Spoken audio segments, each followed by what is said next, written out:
hampir sama. Jadi pertama resultannya pasti besarnya sama dengan F1 plus F2 plus F3 plus dan seterusnya. Ini resultannya. Tapi letaknya itu kita harus tinjau satu persatu seperti ini. R kali jarak R sama dengan F1A1. Ini penentuan apa istilahnya jarak ya. Jarak A1, A2 dan seterusnya di mana sudah diketahui, maka penentuan letaknya R-nya itu sama dengan FK AK dibagi dengan jumlah gaya. Nah, ini mewakili jarak gaya secara umum pada titik peninjauan. Artinya kita bisa random menentukan di mana letak titik peninjauannya. Jadi kalau misalnya kita mengacu pada di sini, nah ini kita boleh menentukan resultannya mau di mana saja, mau di sini nggak masalah. Asalkan harus konsisten, sehingga A1, A2 juga akan mengikuti nanti. Ada yang ditanyakan? Jadi ditentukan dulu titik peninjauannya, kemudian kita ukur A1, A2 sampai AN gitu ya, dari jarak gayanya. Jadi F1 ke A1 itu berapa, F2 ke A2 itu berapa. Nanti baru akan ditemukan besarnya R-nya. Itu di mana letak R-nya? Oke. Nah, itu adalah gaya-gaya yang paralel. Nah, sekarang kita coba langsung masuk ke aplikasi. Nah, jadi aplikasi ini aplikasi sederhana dari gaya statis dalam sebuah mekanisme. Nah, gaya-gaya yang dibebankan pada batang atau link itu bisa terjadi karena beberapa macam, ya, yang bisa dijabarkan dalam memulai A sampai I. Jadi ada batang itu sendiri, bahwa batang karena dia punya berat, kemudian ada gaya gravitasi, maka dia sebenarnya bisa memberikan gaya, ya. Gaya gesek antara batang dengan batang yang lain pakai menggunakan Excel itu ada gaya, maupun misalnya kita pakai peluncur gitu kan, maka peluncur itu dengan landasannya juga punya gaya gesek. Temperatur, kemudian ada gaya-gaya assembly, ini biasanya pakai mur baut misalnya seperti itu ya, maka dia juga punya gaya-gaya awal, kasarannya gaya-gaya penekanan awal. Juga ada gaya-gaya pembebanan yang lainnya, gaya-gaya akibat energi yang ditransmisikan. Ini biasanya dalam konteks roda gigi, puli, gitu ya. Juga ada tumbukan, pegas, dan gaya-gaya inersial. Tapi dalam konteks ini, dalam contoh ini, kita hanya akan fokus pada yang E ya, gaya-gaya pembebanan.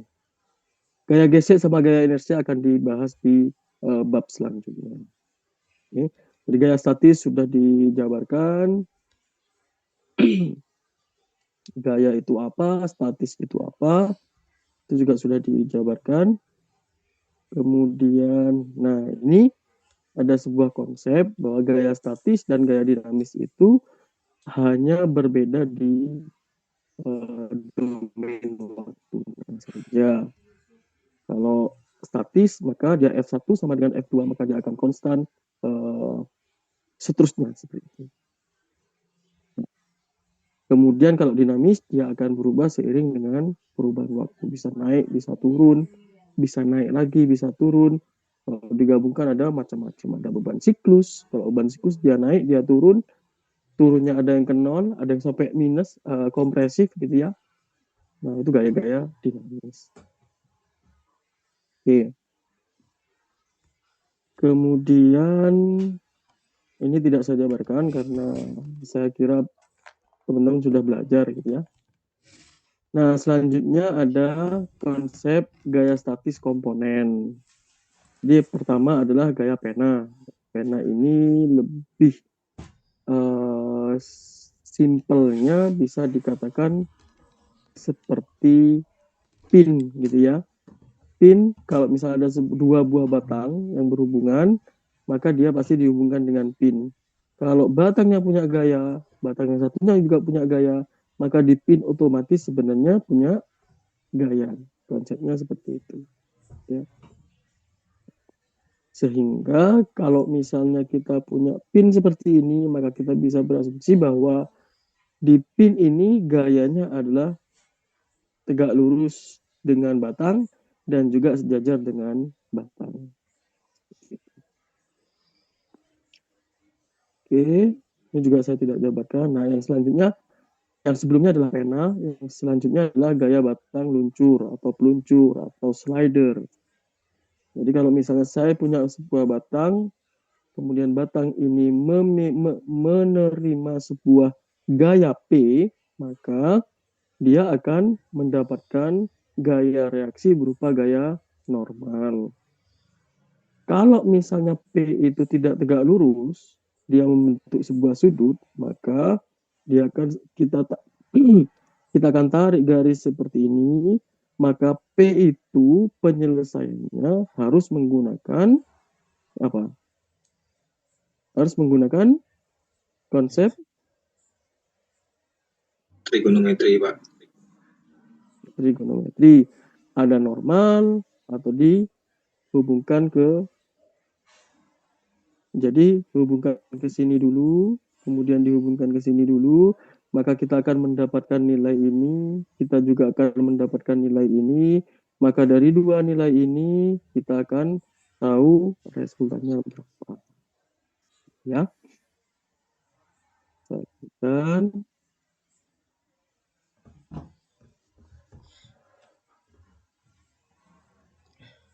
Oke. Jadi konsepnya itu, ini juga saya tidak jabarkan. Nah, saya rasa sudah tahu ya. Oke. Ini menunjukkan sudutnya, hubungan antara sudut dengan apa istilahnya, gaya geseknya ya. Ada. Nah, ini kalau roda gigi. Nah, di roda gigi itu yang paling menentukan sekali itu ada di pressure angle ya. Di pressure angle roda gigi itu umumnya standarnya ada dua macam. Ada yang sudah tahu tentang pressure angle? Ada?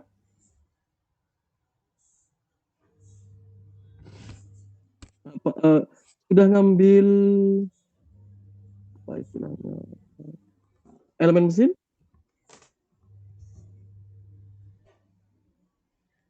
Nah, sudah, Pak. Sudah? Elemen mesin 1, Pak. Gimana? Sudah, Pak. Elemen mesin 1.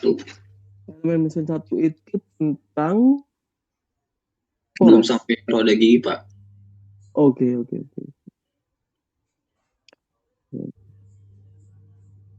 Jadi ya, sebenarnya cuma ada dua standar pressure angle. Kalau misalnya kita mengacu, ada dua standar ya pressure angle itu.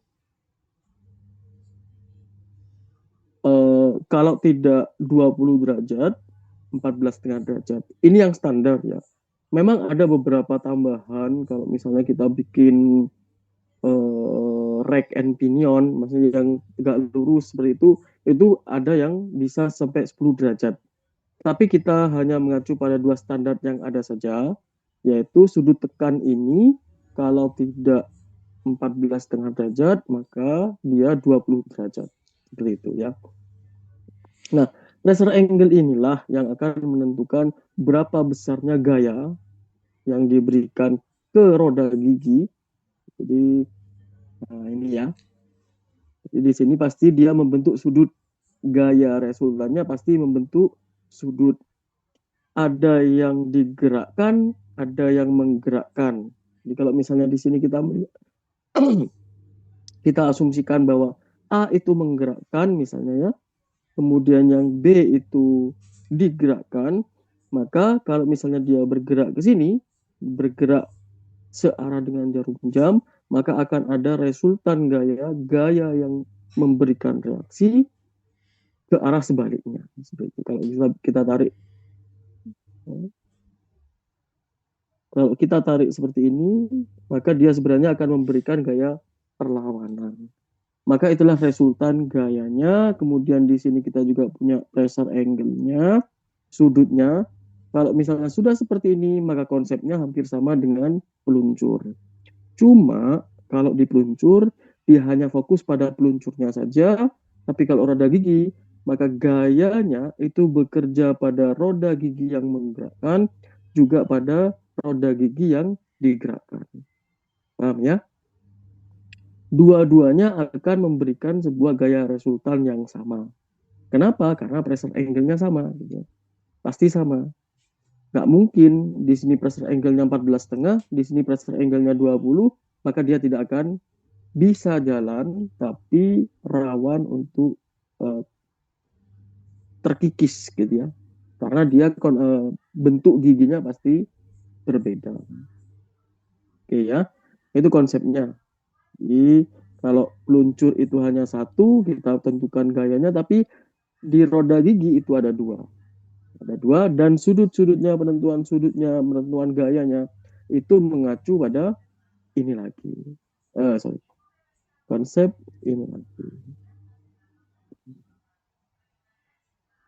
Dengan asumsi sudutnya sudah diketahui. Oke, nah ini ya, ada 14,5 derajat dan 20 derajat. Ini standarnya.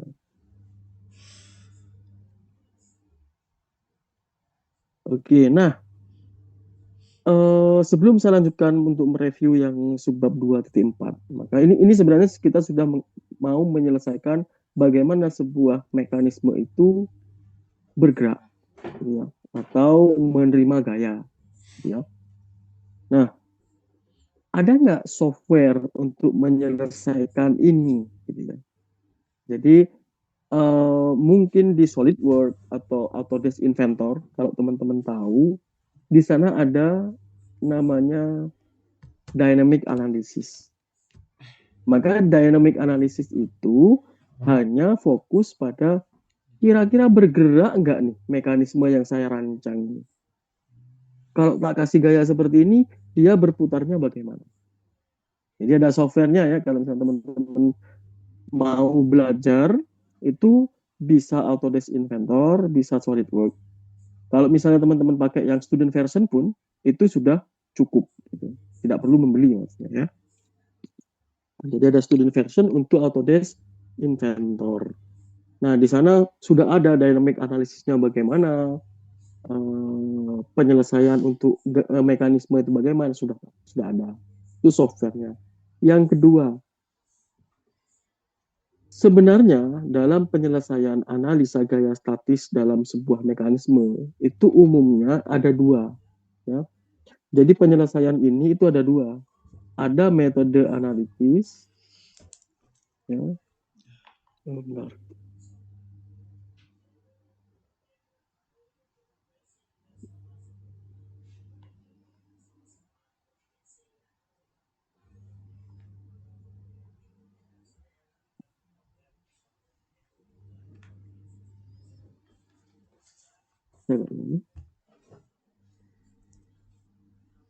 Analitis, dan satunya metode grafis. Nah, ini untuk menyelesaikan analisa gaya statis dalam mekanisme ini ada dua sebenarnya. Ada analitis, ada grafis. Nah, di referensi pun itu biasanya dibagi menjadi dua ini. Ada buku yang fokus masalah analitis, ada buku yang fokus sama grafis. Jadi kalau yang grafis itu yang paling terkenal adalah Holowenko sama George H. Martin. Nah, kalau yang analitis itu selain dua ini, itu biasanya pakai analitis. Nah, yang mau saya jelaskan ke teman-teman bahwa penyelesaian yang ada di diktat ini hanya berfokus sama grafis. Gitu. Kenapa kok fokusnya hanya grafis saja? Karena kalau misalnya kita kerjakan dua-duanya dengan metode grafis maupun metode analitis, nanti malah akan ada bab yang tidak terselesaikan, seperti itu ya. Namun saya pastikan untuk analitis saya akan coba berikan contohnya yang sederhana mungkin di pertemuan selanjutnya, gitu ya. Oke, jadi Di perkuliahan ini kita akan fokus pada metode grafis, itu yang utama. Jadi mayoritas pengerjaan dari kasus-kasus mekanisme ini menggunakan metode grafis gitu. Nah, apa itu metode grafis? Ada yang bisa menjabarkan bedanya analitis sama grafis itu apa? Ada nggak? Ada?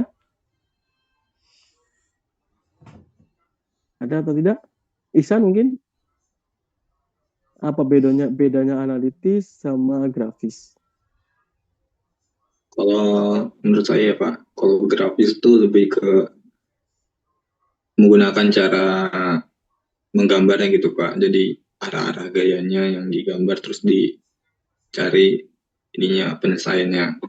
Kalau yang analitik lebih kepada kayak anak penurunan gayanya gitu Pak. Oke, jadi kalau analitis, kesetimbangan gaya itu berfokus sama rumus-rumus dasar dalam matematika. Misal pakai trigonometrika seperti yang dijelaskan tadi, dan rumus-rumus yang lain. Kalau grafis memang benar apa yang disampaikan oleh Ihsan bahwa di sini kita berfokus dengan menggunakan skala ya, gambar dan juga menggunakan eh, kalau dibilang itu tingkat ketelitian yang tidak 100% benar gitu. Kenapa? Karena faktornya banyak. Faktornya banyak, faktor kita menggaris, kemudian faktor kita melihat sebuah titik tangkap itu juga sangat menentukan. Makanya tingkat ketelitiannya tidak 100% benar. Makanya antara analitis sama grafis itu kalau kita bilang tingkat errornya yang grafis pasti ada errornya seperti itu. Namun error itu tetap kita minimalisir. Ya. Oke, itu sampai sini. Nah sekarang kita baca dulu ya. Bagaimana sih sebenarnya prosedur untuk menyelesaikan analisa gaya statis dalam sebuah mekanisme? Ya, jadi pertama adalah gambar kembali setiap soal mekanisme dengan skala gambar yang benar ya, skala gambar yang benar. Nah, skala gambar yang benar, ingat skalanya karena kita di dinamika, maka skalanya ada dua ya. Ada panjang, ada ya, ya, ya. Jadi harus kita buat dua skala ini. Jadi kalau bisa kita menyelesaikan sebuah permasalahan, kita tentukan dulu skalanya. Skalanya ada dua, ada skala panjang sama skala gaya. Jadi misalnya ada sebuah kasus, di sini panjangnya anggaplah 10 cm, misalnya seperti itu ya. Kemudian ini ada sebuah peluncur dengan gaya di sini. Misalnya gayanya adalah 10 Newton. Maka kita buat aja skala panjang 1:1. 1:1. Skala gayanya juga 1 cm berbanding dengan 1 Newton. Misal seperti itu. Jadi kalau misalnya skala gaya ditentukan satuannya, kalau skala panjang boleh ditentukan satuannya, juga boleh tidak. Asalkan sudah mewakili. Misal soalnya 10 cm, maka skala panjang 1:1, maka panjangnya juga 10 cm. Kecuali ya di kasus panjangnya 1 meter misalnya ya. 1 meter kalau pakai skala banding 1:1 akan menyulitkan. Sehingga pakai skala 1:1 meter misalnya seperti itu ya. Jadi harus ada dua skala gaya. Skala ini ya. Skala panjang sama skala gaya. Yang kedua, gambarkan diagram benda bebas masing-masing batang. Ya. Masing-masing batang. Bisa peluncur, bisa batang, bisa roda gigi juga. Jadi ini sebenarnya lebih ke komponen.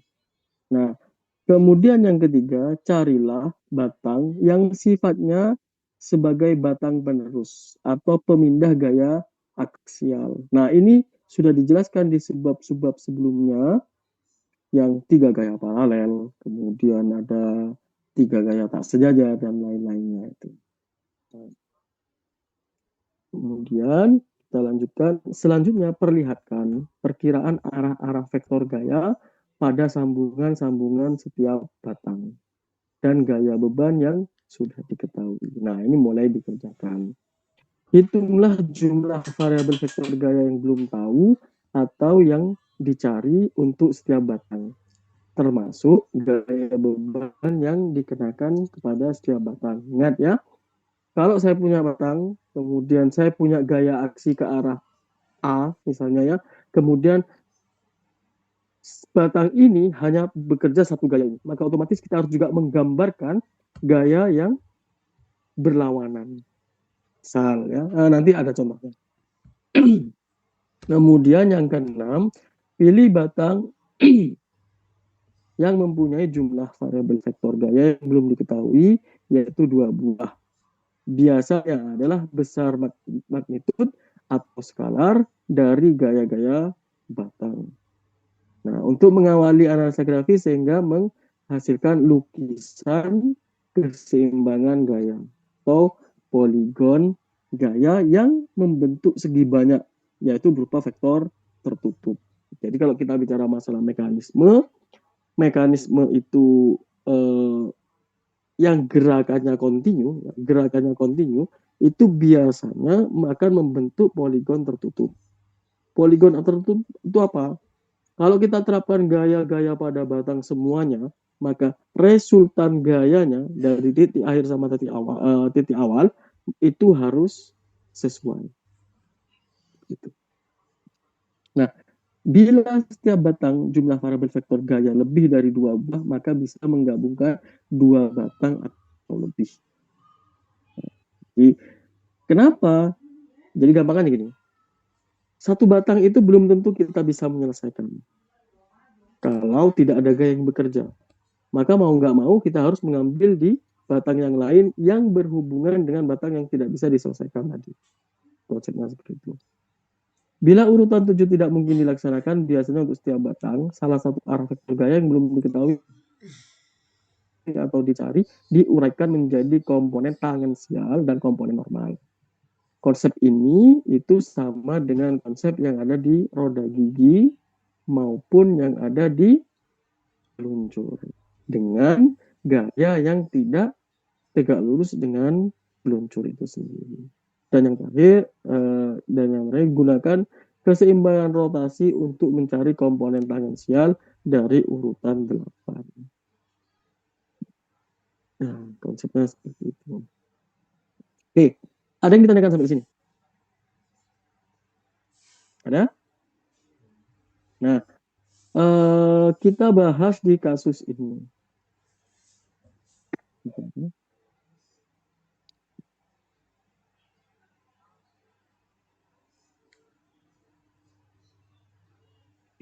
Kita bahas dalam kasus ini.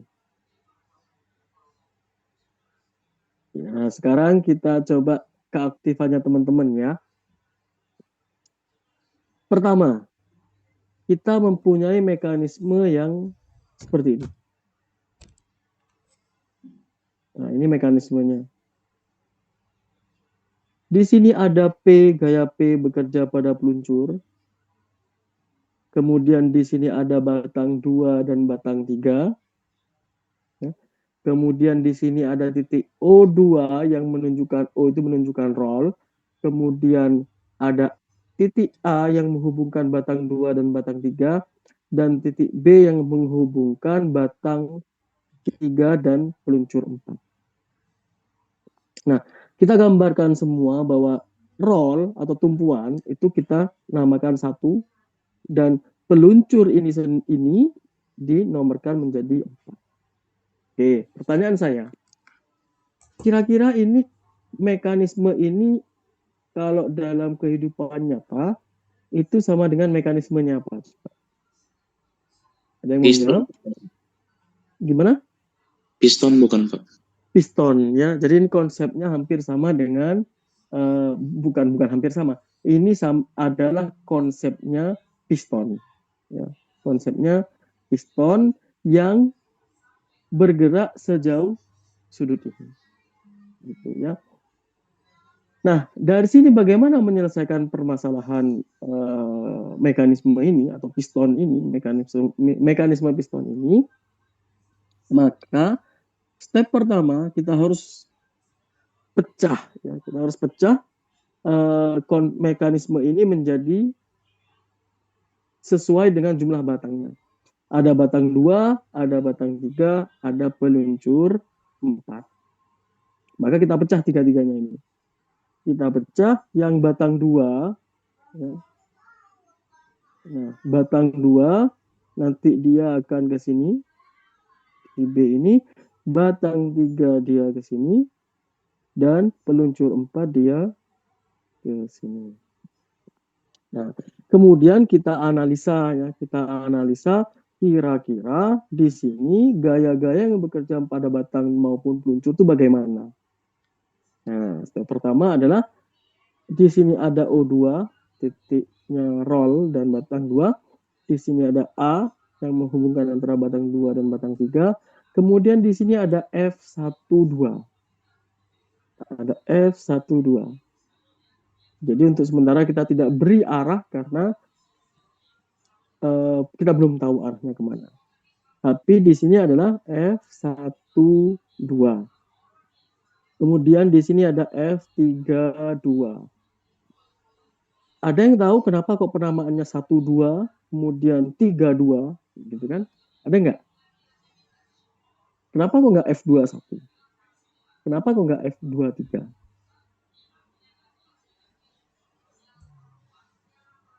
Apa maksud dari F12 di sini?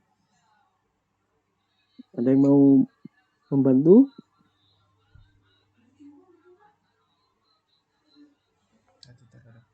Nggak ada? Jadi maksud dari 12 ini adalah gaya yang disebabkan oleh komponen 1 yang berpengaruh pada batang 2.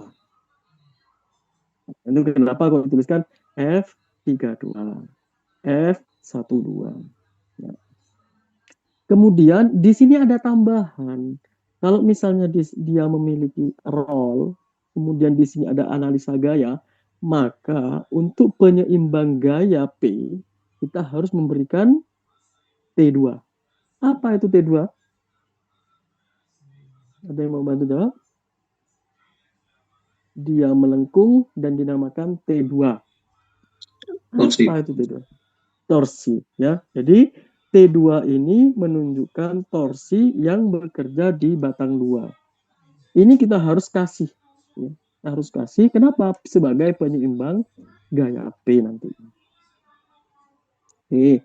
Nah, yang selanjutnya kita beralih ke batang 3. Nah, di batang 3, karena dia hanya sebuah batang seperti ini, maka gayanya adalah hanya ada 2, yaitu F23 dan F43. Ini sama ya. F23 maksudnya gaya yang disebabkan oleh batang 2 yang berpengaruh pada batang 3. F43 juga seperti itu. 4-nya peluncur, 3-nya adalah batang 3. Arahnya masih belum tahu. Jadi konsep yang harus kita jabarkan di sini adalah di sini ada F23, ya, ada F23 dan ada F32. Karena ini dia berada pada satu titik, ya, satu titik A, ya, maka nilai F23 itu sama dengan F32, tapi arahnya berlawanan. Nah, jadi kalau hal-hal seperti ini, menemukan hal-hal seperti ini, konsepnya mudah ya. F2 ketemu, maka F32 pasti ketemu. Tinggal arahnya aja dibalik. Gitu ya. Oke. Mohon kalau ada ditanyakan, langsung tanyakan saja ya. Nah, yang selanjutnya adalah batang 3. Peluncur 4. Jadi peluncur 4. Jadi di sini ada peluncur. Peluncur kalau kita keluarkan, maka dia akan memiliki titik ini. Titik ini namanya titik B, kemudian ada gaya P yang bekerja di titik ini, kemudian di sini ada gaya F34. F34 ini besarannya sama dengan F43 tapi berlawanan arahnya. Nah, karena dia peluncur, ya, seperti konsep yang saya jelaskan tadi di review, maka otomatis akan ada gaya normal, ya, akan ada gaya normal sebesar F14. Jadi satu ini menunjukkan landasan. Kalau misalnya ini saya perbesar, ya, kalau ini saya perbesar itu sebenarnya dia berupa sebuah, anggaplah sebuah landasan satu, ya, kemudian landasan satu, sehingga landasan tersebut juga akan memberikan gaya normal F14. Jadi di sini pasti ada gaya ke atas berupa F14. Sampai sini ada yang tanyakan. Ini namanya adalah free body diagram. Kita potong-potong batang-batangnya, kemudian kita kasih gaya yang bekerja, gaya yang sekiranya bekerja, seperti itu. Jadi yang dimasukkan di sini adalah gaya-gaya yang mungkin terjadi pada sebuah batang, ataupun peluncur, ataupun roda gigi nanti. Oke. Nah, kalau misalnya ini kita sudah jabarkan, kita sudah pilah-pilah seperti ini, ya. Kemudian kita coba cari dari 3 komponen ini mana yang bisa diselesaikan. Kira-kira kalau batang 2 yang dijadikan acuan bisa diselesaikan nggak? Tidak bisa, Pak. Tidak bisa, karena F12, T2, F32 belum diketahui. Oke, kita beralih ke batang 3. Kira-kira F23 dan F43 bisa diselesaikan nggak? Tidak, Pak. Tidak bisa juga, sehingga batang 3 juga tidak bisa diselesaikan. Maka F4 kita cek dulu, ya. F4 peluncur 4 ini kita bisa selesaikan apa enggak? Bisa, Pak. Bisa, karena ada satu gaya P yang diketahui. Nah, satu gaya P diketahui, ada 2 gaya yang diketahui arahnya. Bukan arah, anggap arah lah. Meskipun kita belum tahu dia arah F14 kemana, tapi kita sudah tahu bahwa dia akan mengarah ke sini. Dia F34 akan mengarah ke sini. Sehingga kita menyelesaikan 3 gaya yang tak sejajar, mengacu pada bab sebelumnya. Jika ada 3 gaya yang tak sejajar, 1 gaya diketahui besar dan arahnya, 2 gaya diketahui arahnya saja, maka kita bisa mencari besarannya dengan menggunakan poligon gaya. Gitu ya. Nah, sehingga saya punya peluncur di C ini, ya. Kita sekarang di C ini. Kita di C ini sekarang. Nah, saya gambarkan ada peluncur, kemudian di sini ada P, kemudian F14, ada F34. Step pertama, karena gaya P sudah diketahui, maka dengan menggunakan skala gaya, kita gambarkan P. Nah, ketemulah di sini. Kemudian kita gambarkan F34, arahnya saja. Jadi kita gambarkan yang panjang, dia. Kita gambar yang panjang. Dan ini sejajar dengan F34 ini, sejajar dengan F34 ini, sejajar dengan batang 3. Nah, ini yang tadi saya sebut kemungkinan akan ada error sedikit, tapi nggak akan terlalu banyak kalau misalnya kita membuat garis sejajar. Kadang-kadang pasti ada nggak sejajarnya, gitu kan. Kita sudah yakin sejajar, tapi nggak sejajar, misalnya seperti itu. Jadi ini coba di minimalisir nanti kalau misalnya teman-teman mengerjakan tugas.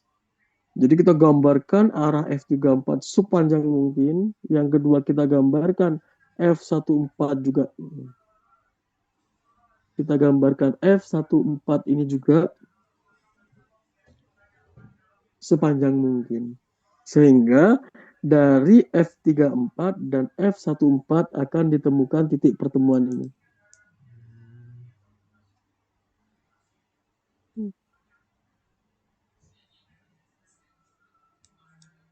Nah, kita akan temukan titik pertemuan ini. Nah, dari titik pertemuan inilah kita hubungkan. Jadi dari sini ke sini itu adalah F34, dari sini ke sini itu adalah F14. Nah, dari sini kita kembalikan lagi ke skala gaya. Dengan menggunakan skala gaya, maka F34 dan F14 bisa diketahui. Sampai sini ada yang ditanyakan? Tidak ada? Pak, mau tanya Pak. Ya, silakan. Ada F34 arahnya miring gitu Pak ya. Cara kita tahu arahnya tuh dia sejajar sama batangnya gimana ya Pak ya. Sedangkan di F32 tuh dia kayak tegak lurus gitu Pak sama batang duanya. Oke. Pertama ya. Kenapa kok F32 itu tegak lurus? Kenapa kok F12 itu tegak lurus? Sebenarnya kuncinya ada pada tumpuan ini. Gitu ya. Dan kenapa kok di F batang 3 itu dia gayanya sejajar? Itu karena dia tidak terpengaruh oleh apapun. Paham? Kasarnya gini, kalau ini tumpuan roll, ya, kalau ini adalah tumpuan roll, kemudian kita asumsikan gayanya dia mengarah ke sini, dia jalan nggak? Enggak Pak. Nggak. Maka tumpuan itu dia hanya akan bekerja karena torsi. Tumpuan roll maksudnya ya. Nah, torsi itu dia hanya akan bekerja jika ada gaya yang tidak harus tegak lurus ya, tidak harus tegak lurus, tapi dia tidak sejajar atau tidak berimpit dengan batang, ya. Jadi bisa seperti ini tegak lurus, ini tidak tegak lurus ya misalnya. Ini tidak tegak lurus. F32 ini tidak tegak lurus dengan batang. F12 juga tidak lurus. Bisa tegak lurus, bisa enggak maksud saya gitu ya. Asalkan tidak berimpit. Nah, itu kuncinya. Jadi misalnya nanti seperti ini bisa aja, ya pasti jalan. Dia seperti ini juga bisa. Dia pasti jalan. Hanya saja kalau dia tegak lurus, maka torsinya maksimal. Ya baik Pak, terima kasih Pak. Nah, kalau ya betul. Nanti akan ada penjabarannya. Seperti itu ya. Jadi kalau batang ini tidak terpengaruh oleh apapun, maka kita bisa menggambarkan gaya aksi sama reaksinya menggunakan seperti yang ada di batang 3 ini. Kalau misalnya dia ada tumpuan roll, yang dia sangat berpengaruh, arah gaya sangat berpengaruh sama tumpuan roll ini, maka mau nggak mau kita harus menggambarkan dia tidak berhimpit gayanya dengan batang. Tidak seperti di batang ini. Oke ya. Nah, kalau misalnya sudah ketemu besarnya F14, besarnya F34, maka kita bisa menggambarkan konsep asli dari free body diagram yang benar pada peluncur 4. P-nya ketemu, F14-nya ketemu, F34-nya juga ketemu dengan menggunakan skala gaya. Oke. Nah, karena F34 ketemu, F34 ketemu, F43 ketemu apa enggak? Ketemu Pak. Ketemu ya. Jadi besarnya F43 itu sama dengan F34 tapi arahnya berlawanan dengan F34. Sehingga kalau kita mengacu pada F43 kita bisa gambarkan langsung sebenarnya. F43 di sini besarnya sama dengan F34. Oke, kita lanjut ke F saja. Jadi ini sudah digambarkan bahwa F43 itu arahnya berlawanan dengan F34 tapi besarnya sama. Jadi panjang ini dan panjang ini harus sama. F43 ketemu, F23 ketemu apa enggak? Belum.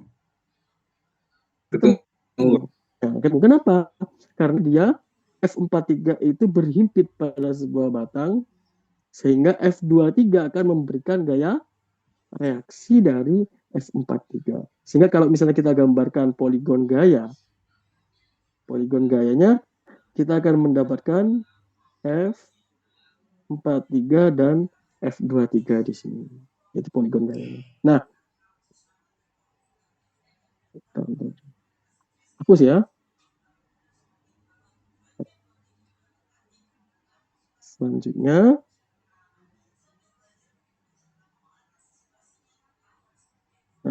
kita, kalau misalnya F23 sudah ketemu, maka kita pindah ke batang 2.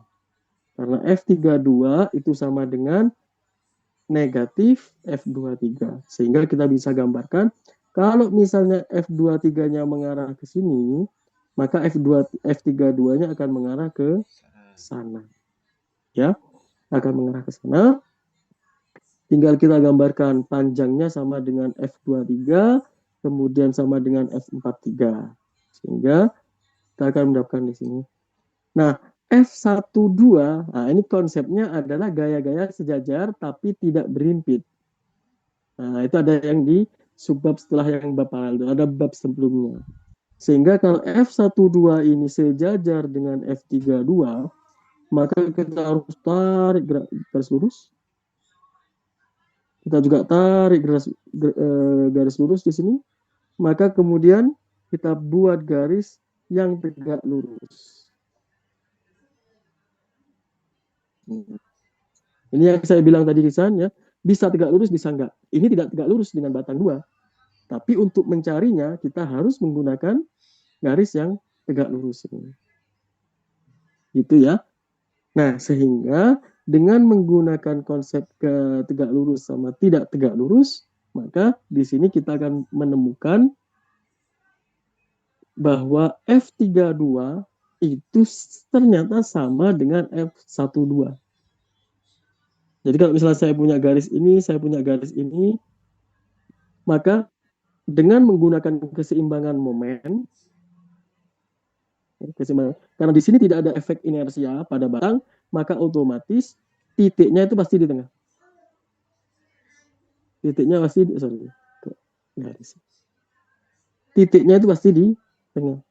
Sehingga dengan menggunakan titik yang di tengah ini, menggunakan sigma momen sama dengan 0, maka kita bisa mengukur F12, di mana F12 ini akan sama besarnya dengan F32, tapi arahnya berlawanan.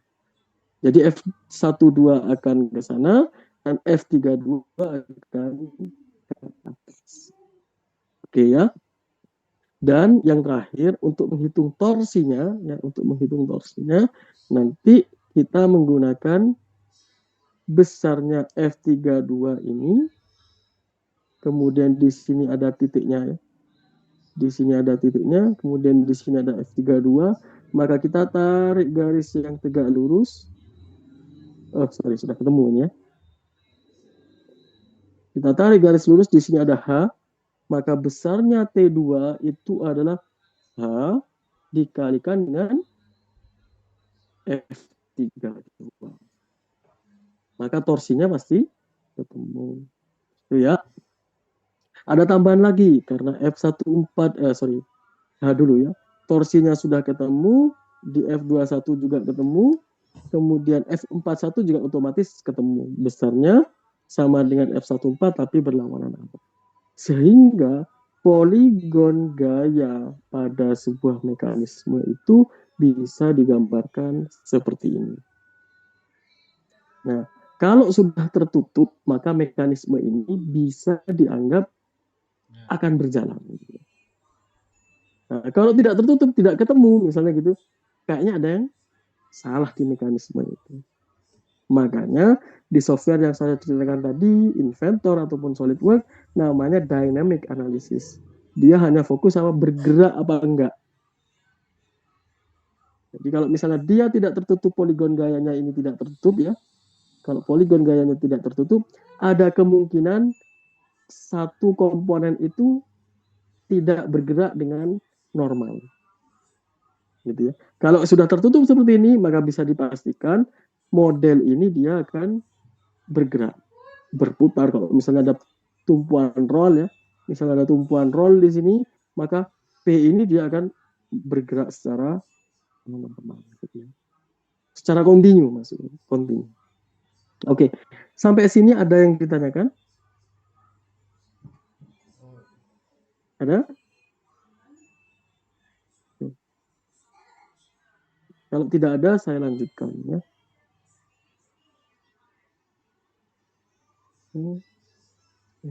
Kalau tidak ada, saya lanjutkan. Nah, ini ya. Ini hanya keterangan lanjutan saja, tapi secara konsep seperti yang saya jabarkan barusan. Nah, yang selanjutnya kita lanjutkan di analisa. Yang kemarin cuma sampai 2.4 ya. Selanjutnya adalah analisa gaya statis, mekanisme luncur. Jadi memang penyelesaian grafis gaya statis dalam analisa itu bisa terjadi akibat dua kasus ya. Yang pertama, bila pada batang hubung yang sifatnya sebagai pemindah gaya aksial tidak dikenai gaya luar, yang kedua dikenai gaya luar. Konsepnya adalah kalau misalnya sebuah peluncur ini tidak ada gaya yang bekerja, maka mekanisme ini tidak akan bisa diselesaikan jika tidak ada gaya yang bekerja pada batang yang lain. Misalnya, jika P-nya tidak ada, maka torsinya harus ada. Ya. Kalau tidak ada torsi, kita tidak bisa menghitung besarannya P, arahnya gaya P itu kemana. Seperti itu. Nah, coba kita cek. Ya. Kita cek bagaimana kalau mekanisme luncur tanpa beban gaya luar pada batang hubung.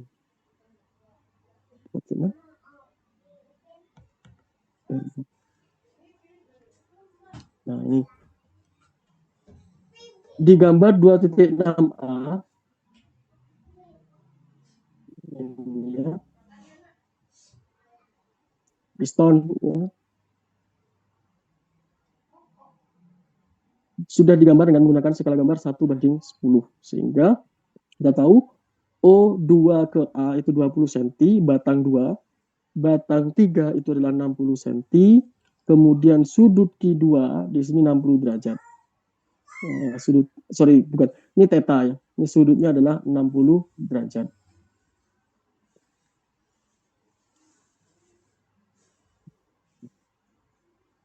Sudutnya adalah 60 derajat dan kita terapkan beban gaya pada P sebesar 30 kN ke arah kiri. Nah, akan ditentukan besar dan arah vektor gaya-gaya sambungan serta torsi lawan agar dihasilkan keseimbangan. Nah, penyelesaiannya dengan seperti yang dijabarkan saya tadi. Pertama, kita gambarkan diagram benda bebasnya. Diagram benda bebas kita gambarkan gaya-gaya yang terjadi. Kemudian yang kedua, gaya-gaya yang mungkin terjadi pada batang tersebut. Yang ada kemungkinan dia juga terjadi. Baik yang diketahui maupun yang tidak diketahui. Jadi, batang 2 ada 4 variabel. 1 besar F12, besar F32, besar T2, dan arah T2. Arah F12 dan arah F32 sudah didapatkan, yaitu sejajar dengan batang 3. Sehingga ini tidak bisa diselesaikan. Batang 3, 2 variabel besar F23, besar F43, arah F23, dan arah F43. Sudah didapatkan arahnya, tapi karena besarnya tidak diketahui, maka kita juga tidak bisa menyelesaikan. Nah, batang 4 baru ini bisa diselesaikan. Nah, lebih seperti itu ya. Oke, ini dilanjutkan. Kurang lebih konsepnya sama ya. Tapi di sini sudah ada angka-angkanya. Oke. Di sini tidak saya jabarkan lagi ya. Tapi secara konsep adalah seperti yang saya sebutkan sebelumnya. Jadi hanya termasuk ini ya, teman-teman ya. Kalau penentuan ini, jadi ini untuk meminimalisir error, penentuan H ini harus benar-benar menggunakan misalnya busur, ya. Harus benar-benar menggunakan busur. Kalau hanya pakai penggaris segitiga, itu kemungkinan akan muncul error. Tapi kalau misalnya sudah pakai busur, titik ini diketahui, kemudian kita akan mendapatkan titik yang lain, tinggal tarik garis, maka kita akan menemukan panjang H. Ya. Jadi mohon untuk perlengkapannya juga disiapkan. Jadi penggaris,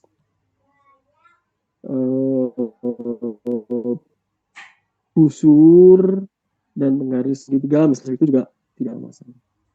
Oke, nah selanjutnya di sini tidak saya jabarkan ya, karena secara konsep adalah sama seperti yang saya jabarkan untuk penentuan poligon-poligon gaya, hanya di sini ada angkanya, ada nilainya.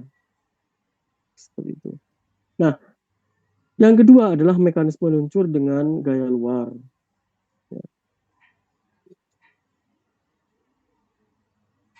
Nah, ini contohnya ini. Ada sebuah gaya konsepnya sama ya, hanya saja ada gaya luar S. Ya. Ada gaya luar S yang bekerja di batang 3.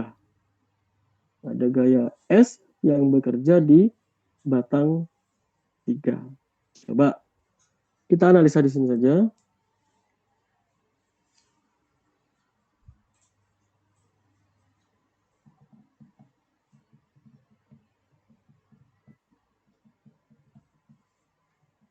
Step pertama kita punya mekanismenya terlebih dahulu. Kita punya mekanisme terlebih dahulu. Mekanismenya adalah mekanisme piston juga ya. Hanya saja di sini ada gaya S, ya. Ada gaya S, gaya tambahan yang bekerja di batang 3 dengan sudut tertentu.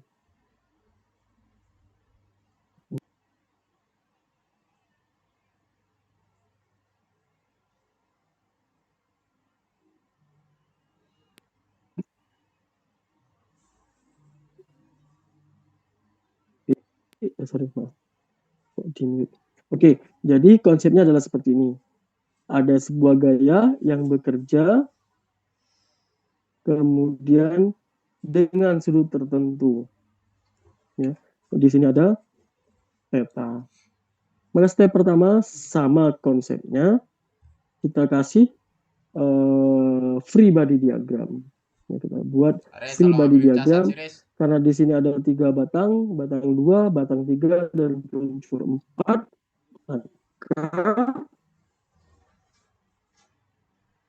free body diagramnya adalah batang 2 adalah ini, kemudian ini adalah batang 3, dan ini adalah peluncur 4. Kalau kita melihat di batang 2, maka di batang 2 ini pasti ada torsi. Ya, pasti ada torsi. Kemudian ada titik tangkap O2, kemudian ada A sebagai titik penghubung antara batang 2 dan batang 3. Kemudian di sini ada F32. Nah, F32 itu digambarkan sebagai garis yang tidak lurus seperti itu ya. Ini menunjukkan apa? Bahwa F32 ini nilainya tidak diketahui, arahnya juga tidak diketahui. Jadi garis tidak lurus ini menunjukkan bahwa gaya dan arah F32 belum diketahui. Begitu juga gaya yang bekerja di titik tangkap O2. F12 ya. F21 itu masih belum diketahui besar dan arahnya. Makanya di sini dijabarkan tidak ada bukan sebuah garis lurus. Batang 3 juga seperti itu. Karena ada gaya S yang bekerja di titik C dengan sudut tertentu, maka besar dan arahnya F23 tidak diketahui. Begitu juga besar dan arahnya F43. Gitu ya. Nah, yang terakhir adalah peluncur 4. Peluncur 4, P diketahui, F14 juga diketahui arahnya, F34 besar dan arahnya tidak diketahui. Gitu ya. Sehingga bagaimana ini penyelesaiannya? Konsepnya adalah seperti yang sebelumnya. Kita harus menjabarkan nilai F34 ini sebagai nilai gaya tangensial dan gaya normal. Nah, itulah konsepnya. Ya, gimana caranya? Jadi kita mengacu pada gambar yang di sebelah sini ya. Sekarang, nah coba kita lihat. Di sini ada peluncur, kemudian ada gaya yang bekerja sebesar P dan juga ada gaya arah gaya F14.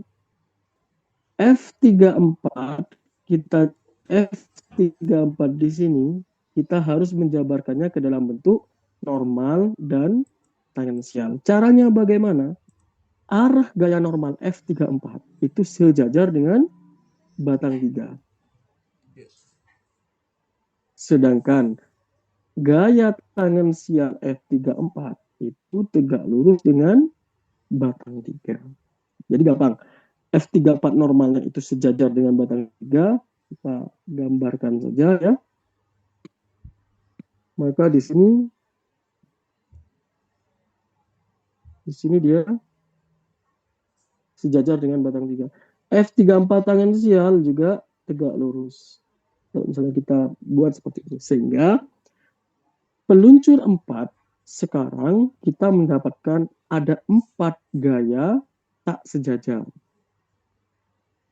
P diketahui besar dan arahnya, F14 diketahui arahnya, F34 gaya normal 34 diketahui arahnya, dan gaya normal tangensial, gaya tangensial 34 juga diketahui arahnya. Sehingga dari sini kita bisa membuat poligon gaya. Ya, poligon gayanya adalah apa? Kita gambarkan P terlebih dahulu. P dari titik tangkap gaya di sini, kita buat saja. Kemudian besarannya P diketahui. Nah, F34 tangensial kita buat garisnya sejajar. Kita buat garisnya sejajar dengan F34 tangensial. Nah, step selanjutnya bukan F34 normal, tapi apa? F14. Coba kita buat F14 normal, F14 gayanya F14, kemudian di sini juga garis yang nantinya sejajar dengan F34N. Ya. Nah, bagaimana caranya untuk menyelesaikan di mana letak titik tangkap ini dan ini? Kita cek ya. Kita cek. Nah, jadi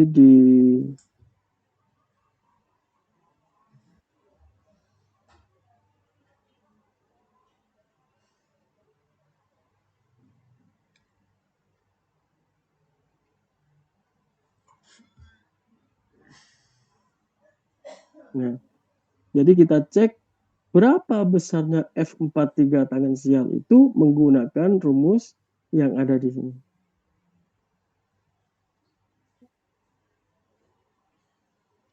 Ya.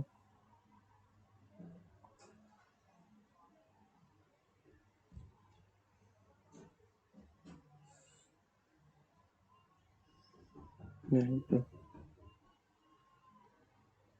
Nah, ini. Pada batang 3, gaya di titik B itu diuraikan menjadi komponen tangensial dan komponen normal dari F43. Sehingga kita akan menemukan besarnya F tangensial 43 dan juga gaya normal 43. Ya. Nah, gimana caranya melihatnya, mencarinya? Kita coba lihat ini. Ya. Jadi, semisal kita punya batang 3, kemudian batang 3 itu kita jabarkan di titik B-nya, kita jabarkan F43 tangensial dan F43 normal, ya. Kemudian di sini ada titik B, di sini titik A, maka untuk mencari besarnya tangensial atau normal itu kita jabarkan di sini. Ya. Caranya bagaimana? Kita tarik garis lurus yang sejajar dengan S, tarik tegak lurus, kemudian di titik ini atau dimanapun ya, kita bentuk garis yang tegak lurus yang melewati titik A. Ya. Jadi yang melewati titik A. Atau boleh misalnya tidak mau titik A, misalnya jadi niatnya adalah hanya untuk mencari H. Boleh nggak saya tidak di titik A? Boleh ya. Kita buat garis lurus. Oh, tidak terlalu lurus. Kita tarik garis lurus di sini. Kemudian kita tentukan satu titik ya. Satu titik di sini. Kemudian menggunakan busur kita akan menemukan, kita tarik garis titik ini, kemudian kita tarik garis.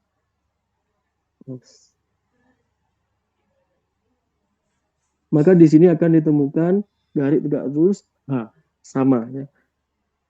Kalau misalnya langsung seperti ini, kita menentukan titiknya ini yang agak kesulitan. Tapi bisa ya. Yang penting adalah kita mau mencari nilai H dengan cara ada dua buah gaya yang sejajar, kemudian kita tarik dengan menggunakan busur. Tentukan titiknya, kemudian kita akan menemukan H. Nah, dari H ini kita buat segitiga pembanding. Kalau misalnya kita punya dua segitiga yang sama-sama tegak lurus, maka kita bisa mencari besarnya F43T ini dengan menggunakan perbandingan. Ya, dengan menggunakan perbandingan. Caranya adalah pertama kita gambarkan AB, ya kita gambarkan AB, panjangnya AB, kemudian kita juga gambarkan panjangnya H di. Nah, ya. Nah, AB itu dipengaruhi oleh S. Maka AB ini kita gambarkan S-nya itu di sini.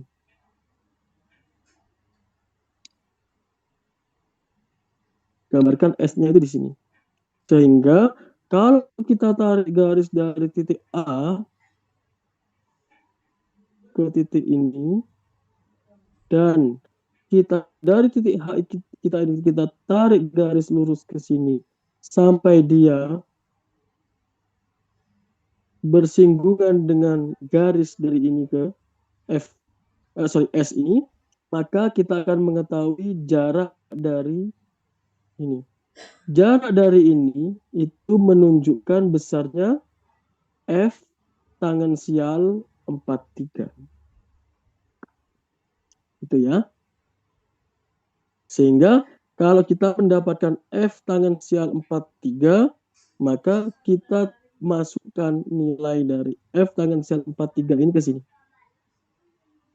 Loh, kok arahnya ini ke arah tegak lurus? Tapi yang ini tidak tegak lurus. Karena apa? Karena arah dari F34T itu mengacu pada ini. Gitu ya. Sedangkan ini hanya membantu untuk mencari besarnya dari gaya tangensial 43. Gitu ya. Ada yang ditanyakan?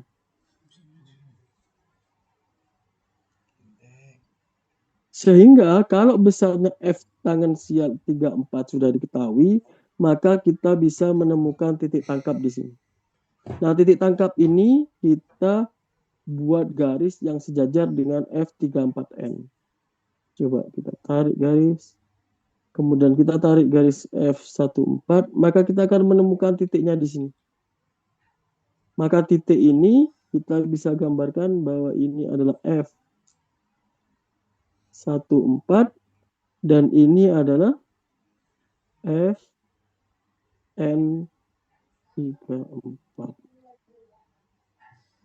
Sehingga kalau misalnya sudah ketemu besar dari F34, karena tangen sial itu selalu tegak lurus dengan N, maka kita bisa mencarinya dengan menggunakan Pitagoras kalau pakai analitis, atau kita langsung tarik garis dari titik ini ke titik ini untuk mencari besarnya F34.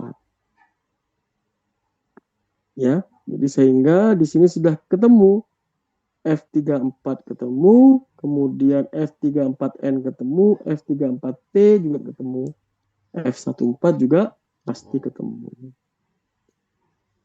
Nah, ini namanya adalah poligon gaya. Nah, jadi ini adalah poligon gaya di peluncur 4. Oke, sampai sini ada yang ditanyakan? Tidak ada? Kalau tidak ada, saya lanjutkan. Nah, karena F34 diketahui, maka F43 juga pasti diketahui. Kalau kita gambarkan ulang di sini batang 3 AB di sini, kemudian kita tarik garis sejajar dengan F34, maka F43 itu adalah seperti ini. Arahnya seperti ini, besarnya adalah sama dengan ini. Gitu ya. Sehingga untuk mencari F23, jika ada gaya yang bekerja, maka kita tarik garis lurus. Kita tarik garis lurus di sini. Kita juga tarik garis lurus S, yang beribu dengan S, maka kita akan menemukan titik temunya. Titik temu inilah yang harus kita hubungkan dengan A, yang harus kita hubungkan dengan A untuk menghitung besarnya F23. Kita tarik garis lurus ini. Nah, ini konsepnya sama dengan apa yang dijelaskan di bab 1. Jika ada 3 buah gaya yang tidak sejajar, 2 gaya diketahui arah dan besarnya, maka sebenarnya gaya yang lain itu merupakan besarnya bisa dikatakan sebagai resultan 2 gaya tersebut. Nah, kalau misalnya kita gambarkan, di sini ada S, kemudian di sini ada F43, maka dari titik S ini sampai ke titik awal F43, kita akan menemukan garis F23. Maka dengan menggunakan poligon gaya ini, besarnya F23 bisa diketahui. Oke ya. Nah, sampai sini ada yang ditanyakan lagi? Tidak ada. Oke. Kalau tidak ada, kita beralih ke batang 2. Nah, F23 ketahui, maka kita bisa menggambarkan F32 di sini. Nah, ini kembali lagi isanya tidak tegak lurus juga ya. Tidak tegak lurus dan bisa dikatakan sudutnya lebih lebar daripada sebelumnya. Sehingga besarnya F32 ini kita tarik garis lurus. Kemudian karena gaya reaksinya adalah F12, kita tarik garis lurus. Kemudian kita hubungkan 2 titik ini. Maka 2 titik ini kita akan mendapatkan besarnya H. H inilah yang digunakan untuk menghitung besarnya T2.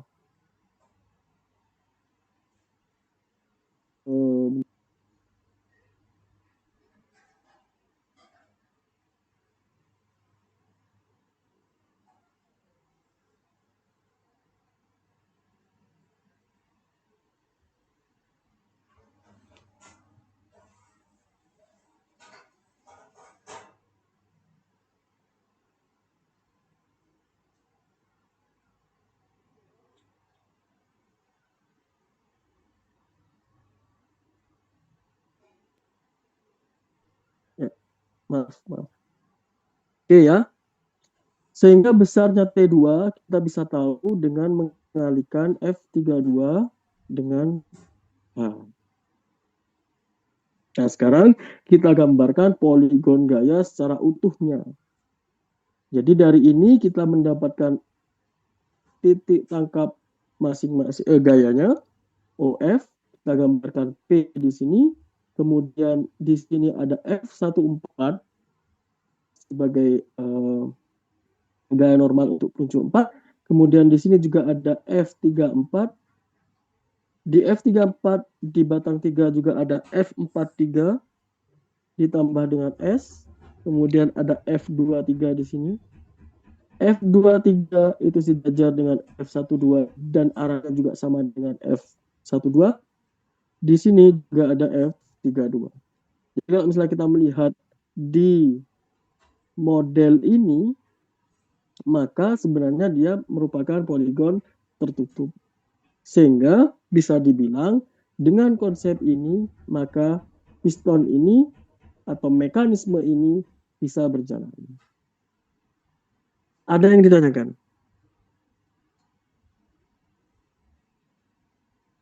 Ada?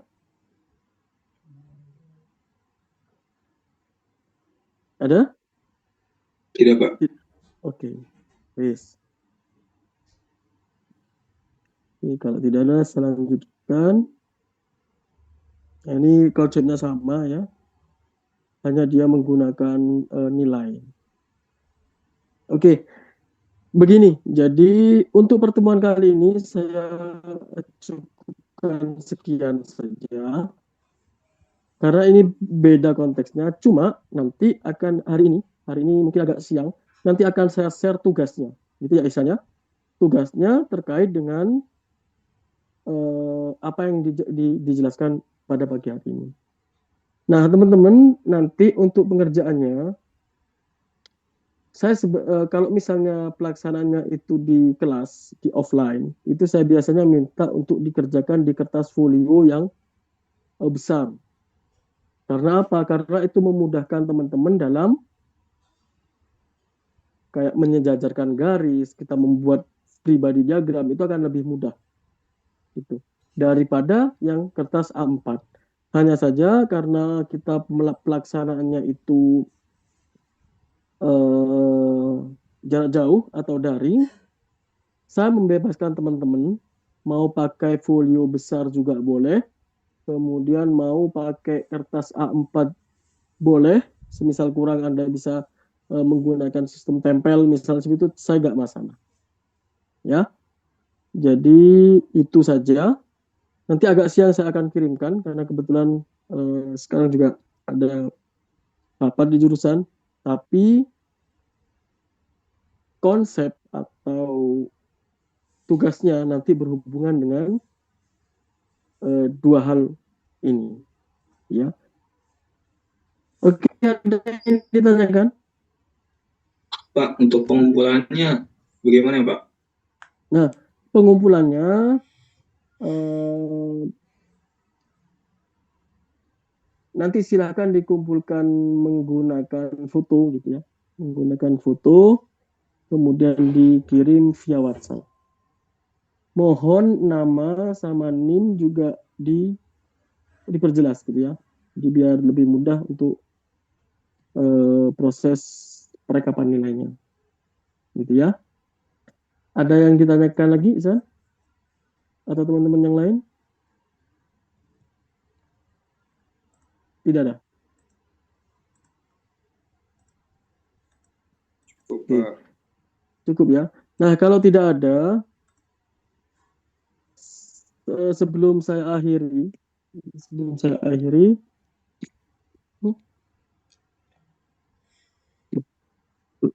jadi sebelum saya akhiri, teman-teman, instruksi dari ketua program studi untuk mengambil gambar pada saat selesai perkuliahan sebagai bentuk absensi, ya. Nanti akan dikirimkan foto ini ke